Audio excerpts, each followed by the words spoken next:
झारखंड लौटते हैं। झारखंड में आज गृह मंत्री अमित शाह थे। कल देर रात वो रांची पहुंचे। हालांकि उनके आगमन की सूचना पहले शाम में थी, फिर देर रात तक हुई। वो पहुंचे देर रात तक। उसके बाद आज वो चाईबासा पहुंचे। चाईबासा और राजमहल ये दो लोकसभा क्षेत्र वहाँ के हैं, आसपास के। इन दोनों में सीटें गंवा चुकी थी बीजेपी, और उस पर कोशिश ये है बीजेपी की कि वो इसे वापस हासिल करें। बीजेपी की रणनीति, आप विजुअल्स देख रहे हैं। अमित शाह जब चाईबासा पहुंचे हैं, उनका स्वागत हो रहा है। तो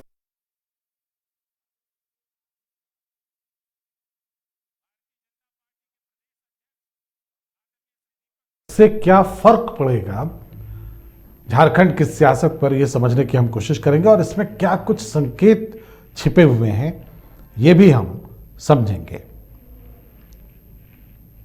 पहले सुनते हैं अमित शाह ने क्या कहा वहां पर।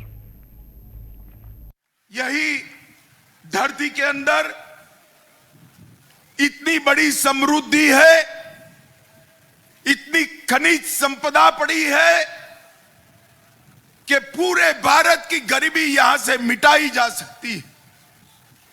परंतु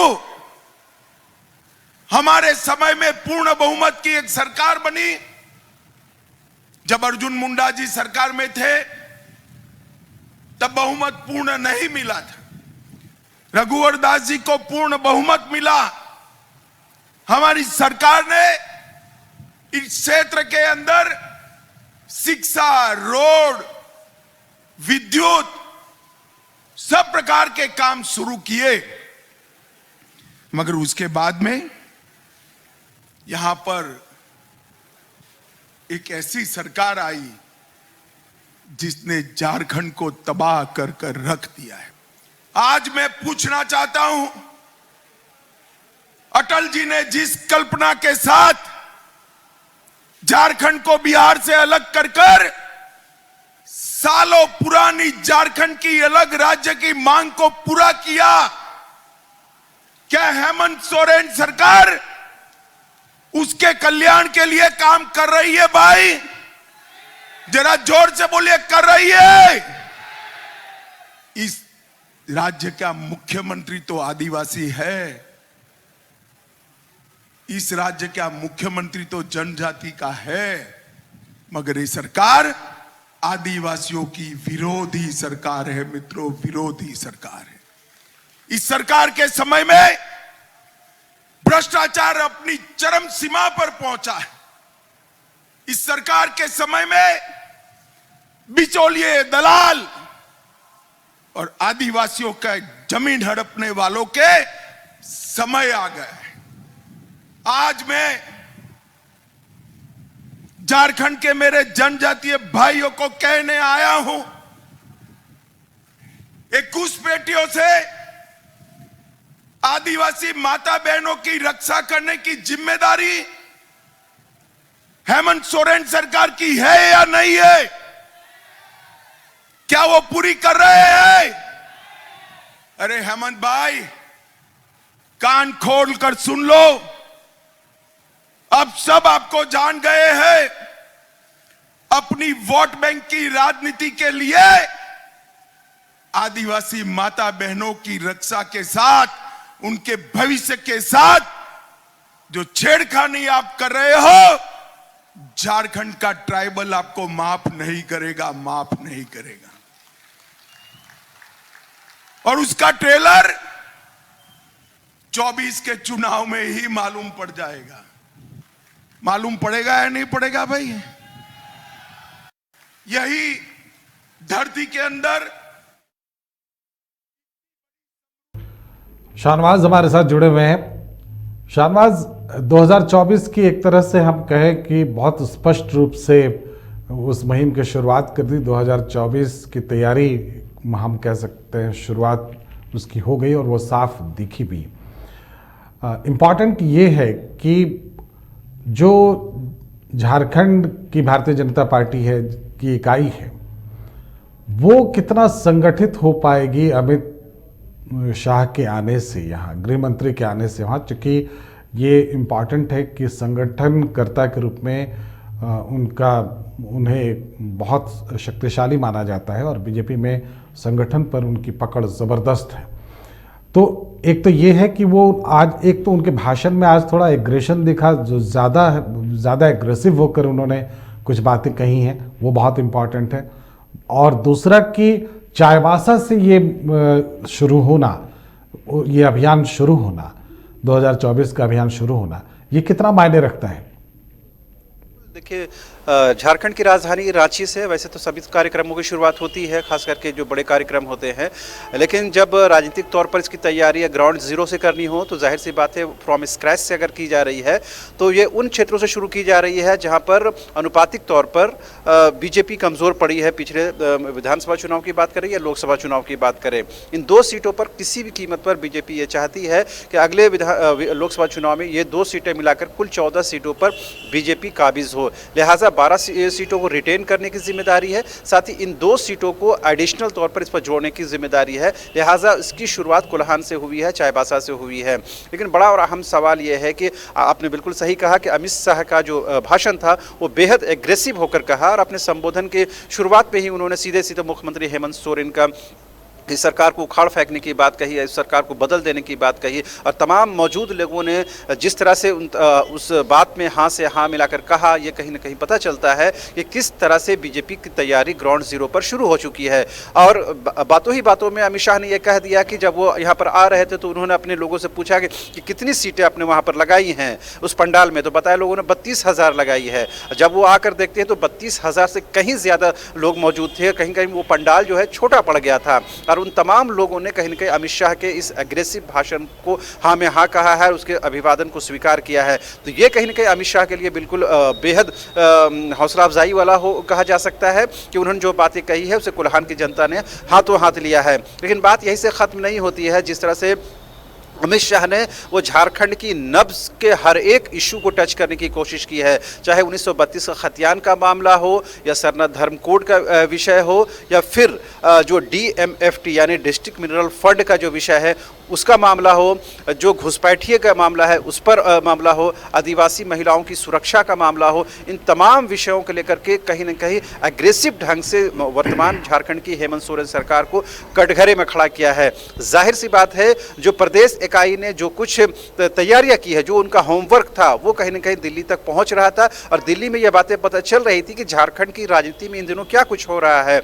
जिस तरह से जो सीमाई इलाके हैं, सीमाई ज़िले हैं, उस वहाँ पर जिस तरह से घुसपैठ शिकायतें मिल रही थी और वहां से अनंत ओझा जो बीजेपी के विधायक है वो सदन के अंदर हो सदन के बाहर हो लगातार इस बात को उठा रहे थे, लगातार इस क्वेश्चन को रेज कर रहे थे कि घुसपैठ का विषय बेहद महत्वपूर्ण है। जो डेमोग्राफिक चेंजेस हो रहे हैं, जो आबादी घट रही है, किसी जो धर्म विशेष की आबादी बढ़ रही है, ये बहुत सेंसिटिव विषय है। इस बात को अमित शाह ने कहीं न कहीं बताने की कोशिश की है कि वर्तमान हेमंत सोरेन की सरकार आने के बाद वोट बैंक की राजनीति की वजह से ये डेमोग्राफिक चेंजेस हो रहे हैं, घुसपैठिए बढ़ रहे हैं और कहीं न कहीं आदिवासियों की सुरक्षा को लेकर खतरा महसूस किया जा रहा है। जी, ये वो बात है जो कुछ अमित शाह जी ने कहा, उस पर जो चर्चा हुई और उनके बयान को लेकर अभी आज दिन भर चर्चा हुई है। लेकिन हम इससे इतर कुछ बात करने की कोशिश करते हैं। चाईबासा में अमित शाह थे, उनके भाषण के बाद रांची में क्या प्रतिक्रिया हुई? क्योंकि सत्ता तो यहाँ है और सत्ता जेएमएम के पास है, तो जेएमएम में क्या प्रतिक्रिया हुई एक, और दूसरा कि क्या अमित शाह की यात्रा जो इस समय हुई है जनवरी के पहले सप्ताह में, क्या हम माने इसको, इस टाइमिंग को हम किसी संकेत के रूप में देख सकते हैं कि आखिर जनवरी में ही क्यों? अगर 2024 का अभियान शुरू होना था तो शायद बाद में भी हो सकता था, ये जनवरी 7 को ही क्यों शुरू हुआ? क्या इसमें कुछ दिखता है आपको? पहले सवाल का जवाब तो ये हो सकता है कि जैसे ही चाईबासा में एग्रेसिव ढंग से अमित शाह ने वर्तमान हेमंत सोरेन सरकार को और खुद मुख्यमंत्री हेमंत सोरेन का नाम लेकर कहा और जिस तरह से एग्रेसिव भाषण दिया, उसके बाद जाहिर सी बात है जो सरकार में बैठे लोग हैं वो कहीं ना कहीं उनकी प्रतिक्रिया व्यक्त करेंगे। जो जेएमएम के विधायक है सुदीप कुमार सोनू और मुख्यमंत्री हेमंत सोरेन के बेहद करीबी हैं, उन्होंने साफ साफ कहा कि अमित शाह के आगमन से इस बात की उम्मीद झारखंड की जनता कर रही थी कि सरना धर्म कोड के विषय को लेकर कोई सौगात मिलेगी। 1932 का जो मामला है जो केंद्र को भेजा गया है विशेष सत्र के प्रस्ताव को पारित करने के बाद, उस पर कोई डिसीजन होगा। जो राज्य सरकार का केंद्र सरकार पर जो 1,36,000 करोड़ का बकाया है उस पर कोई डिसीजन होगा। इन बातों को छोड़ करके कहीं ना कहीं दूसरी बातों पर ध्यान आकर्षित करना, ये कहीं ना कहीं झारखंड की जनता को डिसअपॉइंट किया है। जैसा कि जेएमएम के विधायक सुदीप कुमार सोनू ने कहा, उन्होंने यहाँ तक कहा कि अगर सरकार बदलने और बनाने की बात है तो ये झारखंड की जनता तय करेगी, ना तो कोई पार्टी तय करेंगे ना कोई पार्टी के नेता तय करेंगे। कांग्रेस ने भी इसी तरह की मिलीजुली प्रतिक्रिया व्यक्त की है। कांग्रेस के जो प्रदेश प्रवक्ता है राजीव रंजन ने, उन्होंने साफ तौर पर कहा कि जिस बात का आरोप बीजेपी पर लगते रहा है कि वो सरकार को डिस्टेबलाइज करने की कोशिश करती है, सरकार को कहीं ना कहीं परेशान करने की कोशिश करती है, आज अमित शाह ने भरे महफिल में भरे भाषण में। नहीं लगता है आपको ये दोनों ही पार्टियां जो सत्तारूढ़ पार्टी हैं वो उन्होंने बहुत सशक्त तरीके से उनको अमित शाह के बयान को काउंटर नहीं किया? क्योंकि अगर गृह मंत्री कहीं पर बयान देते हैं, किसी राज्य में जाकर बयान देते हैं, तो वहां पर कोई दमदार या ताकतवर शख्सियत को सामने आना चाहिए था। वहां उस प्रदेश के किसी सत्तारूढ़ दल से कोई ऐसा नाम सामने आना चाहिए था उनको काउंटर करने के लिए जिनकी बातें सुनी जाती। अगर प्रवक्ता के भरोसे या किसी विधायक के भरोसे वो सब बातें छोड़ दी गई हैं, तो क्या आपको नहीं लगता है कि इससे बहुत कमज़ोर तरीके से डील करने की कोशिश हुई कांग्रेस की तरफ से भी और जेएमएम की तरफ से भी? बिल्कुल, आप इस नज़रिए से देख सकते हैं। जब चाईबासा में अमित शाह भाषण दे रहे थे उसी दौरान मुख्यमंत्री आवास में मुख्यमंत्री हेमंत सोरेन विधायकों के साथ संवाद कर रहे थे। जाहिर सी बात है वो मौका वो मसलहत नहीं था जिस वजह से मुख्यमंत्री ने कोई बातें नहीं की, और आमतौर पर वो मीडिया से बाहर निकल के कम ही बातचीत करते हैं। लेकिन यकीन जानिए कि अगले से 1 से 2 दिनों में जेएमएम की तरफ से एक प्रेस वार्ता जरूर बुलाई जाएगी, कांग्रेस की तरफ से बुलाई जा सकती है और इस बात का कहीं ना कहीं कंडेम किया जाएगा। लेकिन आज जिस तरह से एक जामे ढंग से एक मजबूती के साथ इसका कहीं ना कहीं विरोध होना चाहिए था, वो जाहिर सी बात है सत्ताधारी दलों की तरफ से काउंटर करने की कोशिश नहीं हुई।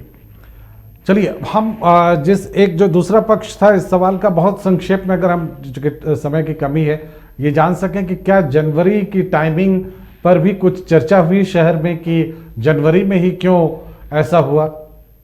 बिल्कुल, आप इस टाइमिंग पर सवाल खड़े कर सकते हैं। और आज से नहीं, जब से अमित शाह के कार्यक्रम की जो बातें हैं वो पब्लिक डोमेन में आई है, उसके साथ ही जेएमएम ने इस बात को लेकर सवाल खड़े किए थे कि जैसे ही हेमंत सोरेन सरकार के 29 दिसंबर को 3 साल का कार्यकाल पूरा होता है, वैसे ही बीजेपी प्री प्लान तरीके से अमित शाह को झारखंड बुलाती है। तो ये कोई इत्तेफाक नहीं है, प्री प्लान तरीके से अमित शाह को झारखंड बुलाया गया है, ऐसा जेएमएम की तरफ से आरोप पिछले दिनों ही लगा दिए गए थे। लेकिन जाहिर सी बात है 2 सालों के अंदर झारखंड में विधानसभा चुनाव होने हैं और इस साल छत्तीसगढ़ का भी चुनाव होने वाला है। जाहिर सी बात है पड़ोसी राज्य में चुनाव होना है, वहाँ भी आदिवासियों की आबादी जो बहुलता में है, वहाँ भी कांग्रेस की सरकार है, यहाँ भी महागठबंधन की सरकार है। जाहिर सी बात है कहीं ना कहीं उसका प्रभाव, उसका असर रहते हैं। और खुद जो छत्तीसगढ़ के मुख्यमंत्री हैं भूपेश बघेल जी, वो कई कार्यक्रमों में मुख्यमंत्री हेमंत सोरेन के साथ मंच साझा कर चुके हैं, मुख्यमंत्री भी वहाँ जाते हैं और झारखंड और छत्तीसगढ़ का जो बेहद नज़दीकी रिश्ता रहा है, तो इस साल चुनाव का असर जाहिर सी बात है झारखंड में पड़ना लाजमी है। तो अमित शाह के इस कार्यक्रम को जेएमएम कहीं ना कहीं शक की नज़र से देख रही है और ये बताने की कोशिश कर रही है कि जो बीजेपी है वो कहीं ना कहीं जेएमएम से, महागठबंधन सरकार से डर गई है और 3 साल के कामकाज से कहीं ना कहीं बीजेपी बैकफुट में है। यही वजह है उनको केंद्र से एक नेता को बुलाना पड़ रहा है, ऐसा जेएमएम का लक्ष्य अपना ये मंतव्य रहा है। जी, सियासत अपनी अपनी है। फिलहाल बीजेपी के लिए चुनौती जरूर है, क्योंकि पूर्वी भारत में हम उत्तर पूर्व राज्यों को छोड़ दें अगर, तो जो झारखंड है, छत्तीसगढ़ हम कुछ शामिल कर सकते हैं, बिहार है और आपका बंगाल है, इन सभी जगहों पर बीजेपी का सफाया हो चुका है। मतलब सत्ता में वो नहीं है, सफाया होना शायद सही शब्द नहीं है, वो सत्ता में नहीं है। तो पूर्वी भारत में पकड़ बनाने के लिए झारखंड से क्या उसकी शुरुआत हो, ये टाइमिंग शायद उसको लेकर भी हो सकती है, लेकिन टाइमिंग को लेकर एक सवाल अभी भी बना हुआ है। फिलहाल इतना ही, इजाज़त दें, नमस्कार।